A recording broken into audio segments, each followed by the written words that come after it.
Lombard, and you're watching Joy in Our Town. Today we're going to be talking about the importance of faith-based security. And with us today we have Chinn, and he is a faith-based security consultant, and we're going to be talking about the security that you have while in church and amongst churchgoers. So Carl, thank you for joining us today. You bet. Honored to be here. You bet, yes. And now what is faith-based security? What are you talking about? Well, we're talking about the intentional safety operations of people in the church, whether it's the congregation or the staff. Okay, so a lot of people think church is a very, very safe place. I mean, that's where you pray, that's where you worship. Right. So what do you find? Well, there is a mindset out there that since we got a cross over the door in the name of some denomination on the front sign and the lawn, that God will protect us. And what I want people to understand is that a church is a community, and just like any other community, things happen in the community. Right. Now, you've been in this for how many years? A little over 20, depending on how you count it. Okay. So I know you told me the story previously and how you got into this. Yeah. But just really quick, tell us, how come you entered into this? Well, I was a building engineer. I was in facilities management and construction, and I was building engineer for Focus on the Family in Colorado Springs. And to me in those days, security was just another box to check off of all the stuff that I had to watch with building related. But in 1995, as a response to the Oklahoma City bombing, we took a look at our readiness as a ministry. We improved some of our readiness, and then because of that improved readiness, we were better prepared when a gunman came in May of 1996 and took hostages and threatened to blow the place up, and I wound up being one of the hostages. And then we successfully negotiated through that incident and then went to trial, and I was a spokesman for the ministry at the trial and worked with the district attorney's office to get good convictions, and that's what got me interested in this subject. And then fast forward to 2005, another incident happened at the church you were at, correct? Yeah, 2005 I went to my church leadership in Colorado Springs and asked them if we could put together some kind of intentional security, and the administrator said I wasn't the first one to ask. He put me in touch with some others who were already starting to look at it, and we came up with a plan.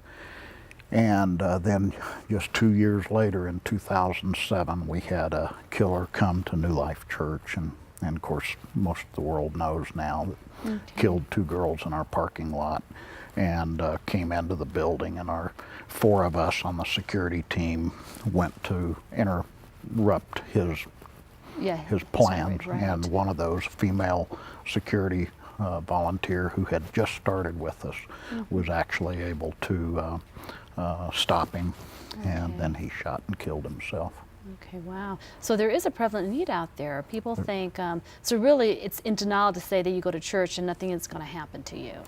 Yeah, you know, I often point people to the 6th chapter of Matthew. It says we shouldn't worry about what we're going to eat or drink or wear, but I've never met anybody yet that raises up in the morning and clothes fall on them from heaven, and they get this mist sprayed to satisfy their thirst, and manna falls on their tongue. You know, it takes active participation on our part to procure and manage those things that we eat, drink, and wear.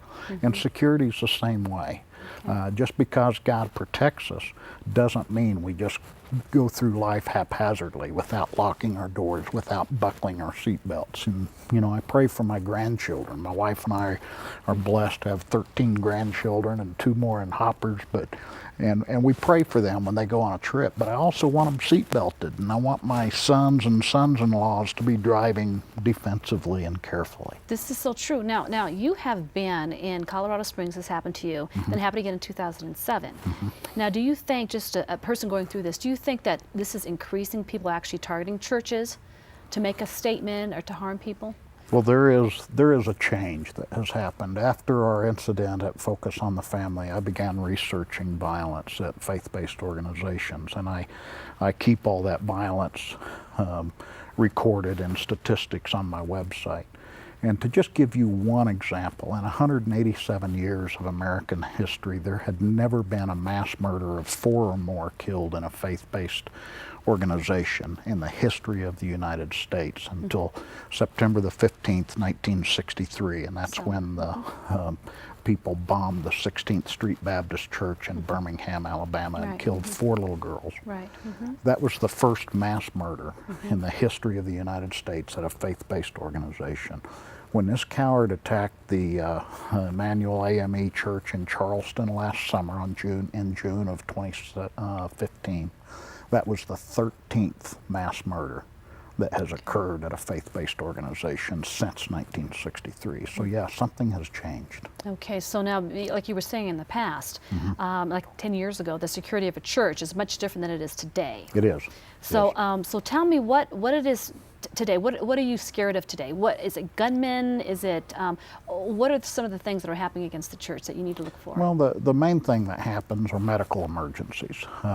For years, the church buried its head in the sand that, you know, everything will be okay. The fact of the matter is, you do have slip falls. Here in Colorado, we got ice. Okay. You got people and kids and older folks who are going to get hurt when they're in any community, and church is a community that they're going to get hurt in. It happens. So you're better prepared to take care of those folks if you're ready. So the number one thing is medical emergencies. One of the things that people need to pay attention to is that the number one reason churches have been in court in the United States in the last 8 years, for every year has been sexual abuse of a child by somebody in charge. It's not a Catholic issue. It's a church issue. It's something that we got to start paying attention to. Do we have 2 adult rules? Are we letting somebody drive a child alone in a bus? No, you shouldn't be. That type of thing needs to be watched for. There's a whole gamut of things that we need to be watching for, and you get good at the little things, you'll be better prepared for the big things. So let's talk about a little bit of that. If I am a church leader, church organization, how can I better protect my congregation? Number one, find somebody in your congregation that has protection in their DNA. Okay. Somebody, ideally a law enforcement officer or former law enforcement, military, former military. You can't get any better than that. Okay. But if you're a small church and you don't have anybody that's law enforcement, find somebody that's got protection in their DNA, that has a watchful eye, and give that charge to them. Say, listen, I want you to start putting together a program. Let them put together a team. Okay, so now they can put together a team. Does the congregation also have some type of responsibility? Do they need to get involved? Do they need to be aware of the security issues that are? Well, I think safety is something all of us need to be aware of. Okay. Whether you're at church or just at home, with your kids going to school, safety is something that we all need to be aware of. Right, so if I'm sitting in a congregation, I'm listening to the word, and I'm hearing the music, and I see something funny, you know, something that's just a little off. We call that a DLR. It doesn't look right. Okay, yeah, it doesn't look right. Okay, Yeah. now should I just be the good Christian and not judge, or should I actually say, listen, I'm going to err on the side of he may be doing something crazy? U.S. government says it best with their See Something, Say Something campaign. Same applies in a church. See something, say something. Okay. Tell an usher. If you happen to know who the church safety people are in your church, tell one of them. But tell somebody that And you that's saw important. something. That's important to have a plan to let the congregation know who are the security people, where they can find help, that sort of thing. Do you think that's part of the dilemma? People don't have a plan, or? Yeah, I think it is, and I think some get this mentality that, you know, church security is a bunch of men in black with the earpieces and a firearm hidden, and it could be all that, but it's not about guns. It's not about all that. It's about people who are being intentional about the safety of other people in their church. Right, and it's not just guns. It could be like there's a domestic violence situation that spills Domestic into violence is one of the most prevalent causes of serious violent attacks at churches. Really? Yes. Really? Yes. Now, Number two. when somebody does take somebody down in church or something's going on, they work pretty closely with law enforcement, correct? Absolutely. Every church safety team should have a close relationship to law enforcement. If it's a church big enough where they can afford to bring in extra duty and have law enforcement there with them, you know, some of the mega churches are able to do that. that's great to have their security team supplemented with law enforcement. But if you're a small church and you can't afford that, you can't afford extra duty police officers, you should at least know them. An incident is no place to hand out business cards. You need to know your law enforcement and your officers who are on duty on Sunday. Yeah, right. Well, you know, I did a lot in the choir ministry in my different churches I was at, and I saw a lot of stalking going on. Or I saw a lot of predators that came in. And you know, they passed the background check. Yeah, they're stalking people. They're, you know, they're getting a little too close to a lot of people. Right. Now, is that something that should trigger? Absolutely, and you should have safe procedures set up for everything. 2-adult rule with children, and something to keep in mind with background checks. A pedophile, a male pedophile, has offended over 150 times before he's ever arrested. He doesn't have a background check, and he doesn't have anything that's going to come up in a background check. You've got to be paying attention to the behaviors of people, and you need to have those systems in place to help you avoid that kind of difficulty. And also to be said also is just because somebody's a Christian and is a church member does not mean they cannot do anything criminal to you, correct? Oh, that's absolutely correct. They still can steal from you, they can still hurt you and abuse you, even though they are a church member for 30 years. Yeah, that's exactly right. Okay. Exactly right. Sometimes it's the pastor themselves. I mean, 1999 was the year I started looking at homicides in churches. And that year was kind of a landmark year. It's kind of the year the dam broke. We had a mass killing in Fort Worth where mental illness resulted in a man coming in and killing 7 people and then himself in the Wedgwood Baptist Church. We had a pastor kill his own wife. We had a gay rights activist get angry at a church member and kill him in the kitchen. We had domestic violence. We had hate crimes against Jews and against the LDS church. We had a whole profile of the different things that can happen and result in a homicide in 1999, and that's why I started tracking this kind of thing. Well, let's just say if I need information from you, where can I find that at? I keep it all on my website, just www.carlchinn.com. Okay, do you think enough people call you? Do you think there's more people out there that should be calling an organization just like yours? Well, I'll tell you this, Tina, in the last few years it has increased a lot. There's a lot of folks now paying attention to this.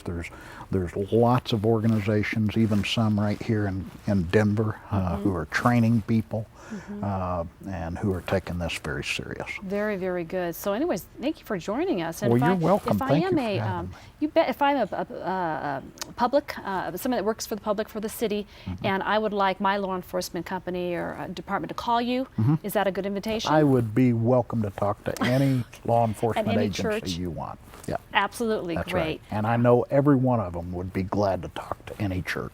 Beautiful, beautiful. Well, thank you for joining us today. Thank you.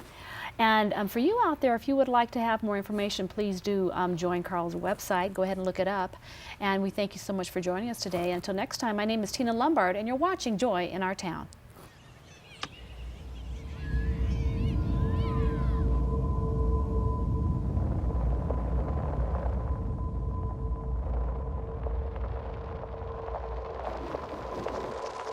"7,000 high school students drop out every school day. Let's catch them before it's too late. To start helping students in your community, visit boostup.org.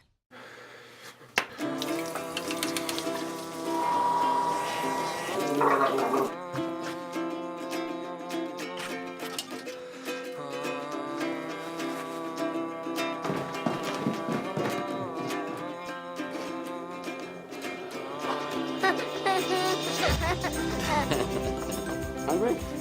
Yeah. The smallest moments can have the biggest impact on a child's life. Take time to be a dad today. Hello everyone, my name is Tina Lombard and you're watching Joy in Our Town. Now there are many kids in Colorado that are considered at risk.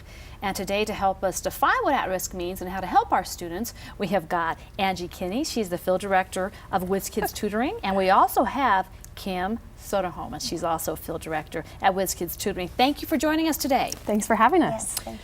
So really quick, Kim, what is an at-risk youth? An at-risk youth really is any student who they might be experiencing difficulty in their reading and then their academic level. They might be experiencing outside factors outside of school that would maybe affect their ability to learn as well. Okay, okay. So Angie, what is Whiz Kids Tutoring? What do you do? We are a one-on-one tutoring program that started back in 1990. There was a group of pastors that got together with some of the community leaders and education leaders and decided that this is an area where we need to target these lower income kids that are struggling in the city. And so together they came up with the idea of let's target one-on-one, help them academically and bring them up to grade level and help them out. So targeting one-on-one, how large is your organization? What do you serve? What areas do you serve? We're currently in 7 different school districts in the Denver metro area. So we can be as far south as Parker in Douglas County, and we go as far north as the Broomfield area in Adams County.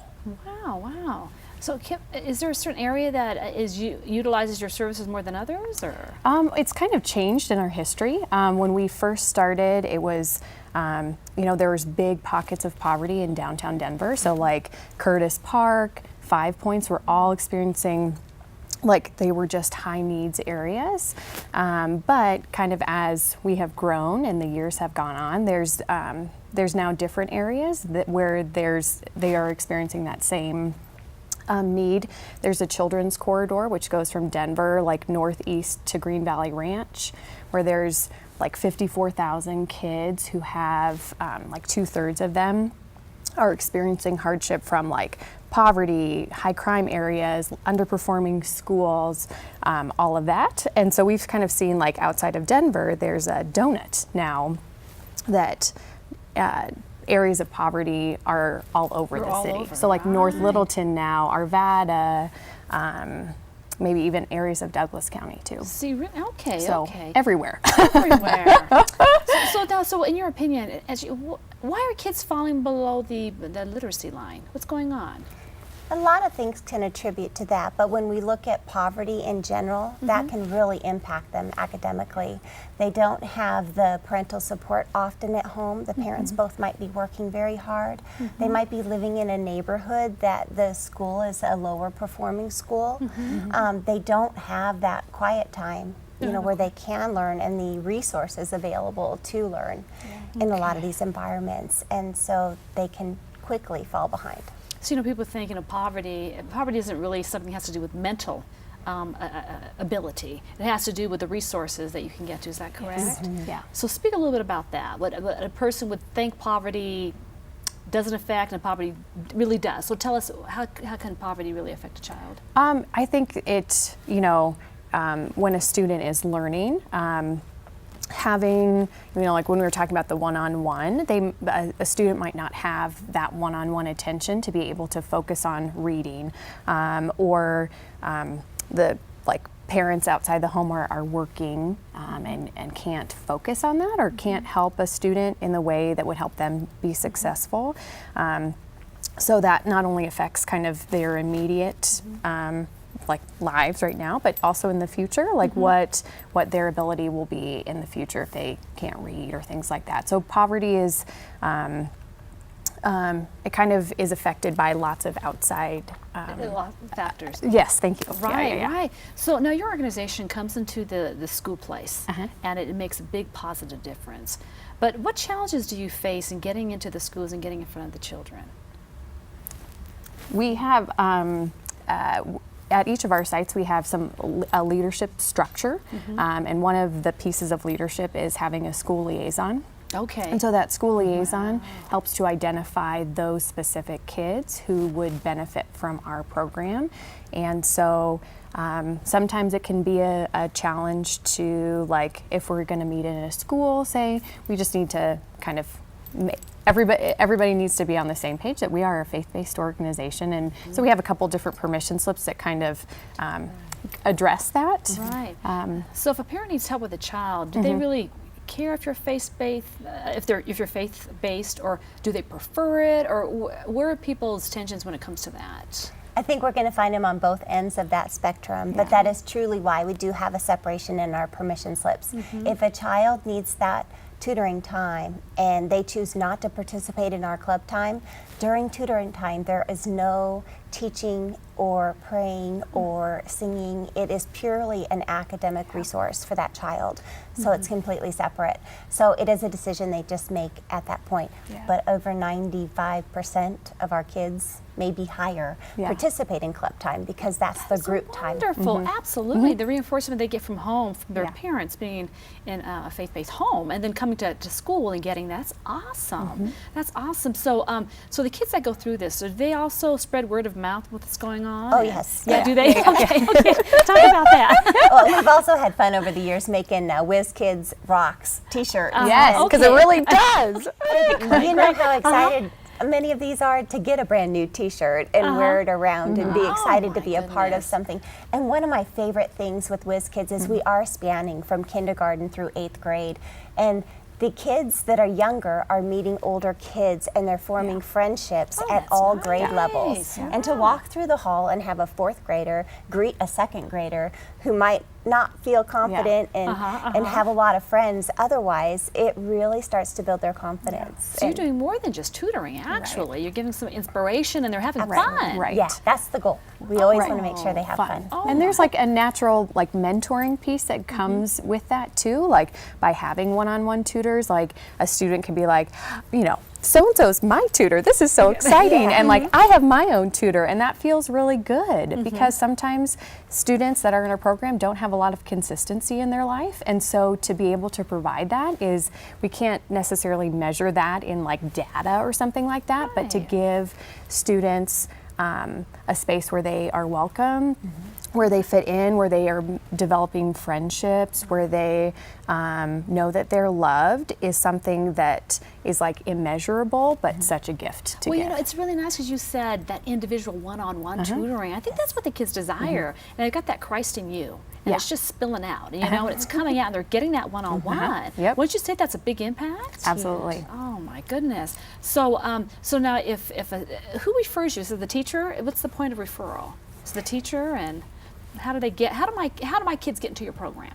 That's usually the question right there. We find there's plenty of children out there and plenty of schools that we could be partnering up with.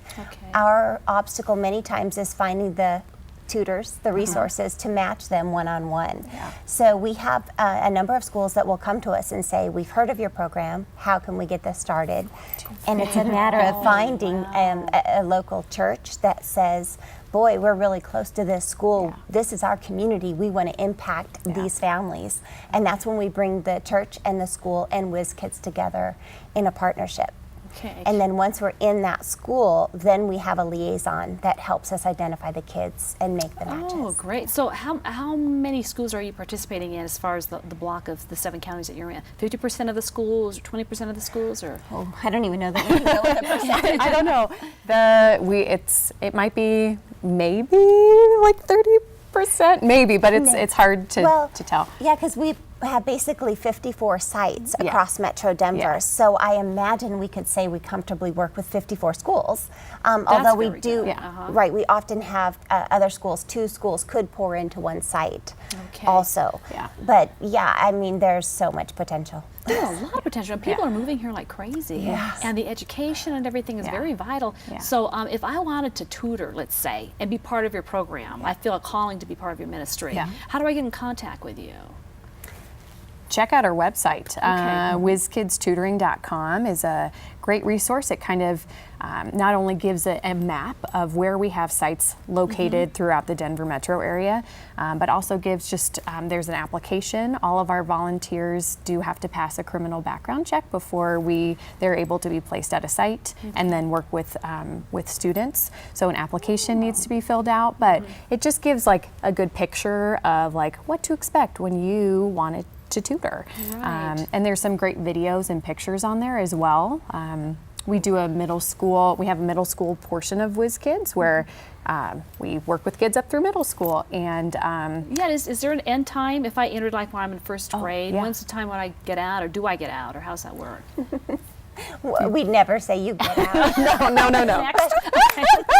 we find it very sad when we do need to Yeah. let them Yeah, go. yeah, yeah. But our goal is to certainly work with them all the way through middle school. Okay, And then there great. are such other wonderful Christ-centered programs in place, like Young Life, where we can refer them to. So they okay. have another next step to take to keep building their relationship. Okay, well, we only have 1 or 2 more minutes left, but really quick, where do you see the organization going from here? From where you're at now, what's the growth? We are always seeking to grow. Really, Okay. like what Angie was talking about, of probably the biggest obstacle is having more tutors, Okay. because we serve kids one-on-one. Directly, like the number of students or the number of tutors that we have directly affects the number of students that we can invite into the program. Absolutely. So our goal or our prayer is to grow so that more kids can experience just one-on-one in a direct relationship with their tutor.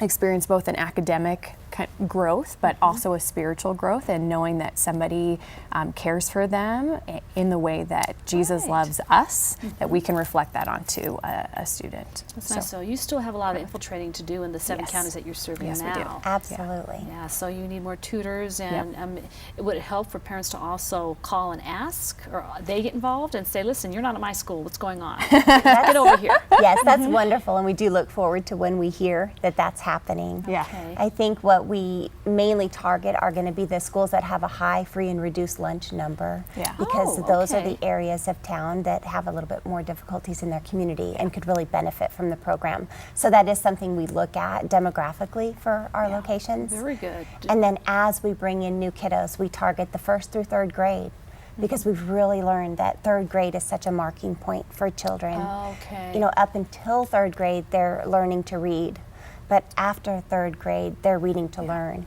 Yeah. And if they don't know how to read by 3rd grade, it directly correlates with graduation rates. It actually has a tie to prison rates. Yeah. Oh, this is where you fit it's in. a neat segment to zero in and make sure we're catching them just before and helping them through along the way. Great.